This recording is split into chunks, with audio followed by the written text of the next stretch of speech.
ಇಲ್ಲಿ ಯಾವ್ದು ಬೇಕು ತಗೋ. ಅಲ್ಲಿ ಕಾಣಿಸ್ತಿದ್ಯಾ ಅಂಕಲ್? ಸರಿ ಸರಿ ಆಯ್ತು. ಎಷ್ಟಾಯ್ತು ಅಂಕಲ್? 50 ರೂಪಾಯಿ. ಒಂದು ನಿಮಿಷ ಅಂಕಲ್.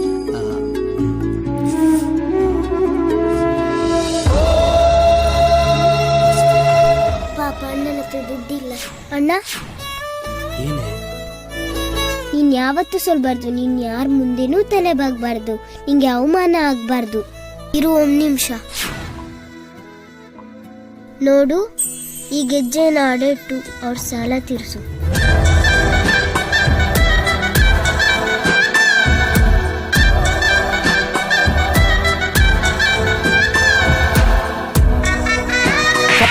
ಆಗಿರೋದು ಅಲ್ಲಿ 50 ರೂಪಾಯಿ. 50 ರೂಪಾಯಿ ಬೇಕಾದ್ರೆ ನಾಳೆ ತಂದು ಕೊಡ್ಬೋದು ಅಂಕಲ್. 50 ರೂಪಾಯಿ ನಾಳೆ ತಂದು ಕೊಡ್ತೀನಿ. ಸಲ ಹೇಳಿದ್ದೀನಿ, ಟಿವಿಲಿ ತವರಿಗೆ ಬಾ ತಂಗಿ, ಅಣ್ಣ ತಂಗಿ ಜಾಸ್ತಿ ಫಿಲ್ಮ್ ನೋಡ್ತಾ ಇಡ್ಬೇಡ ಅಂತ. ಗೆಜ್ಜೆ ಅಂತ ಗೆಜ್ಜೆ.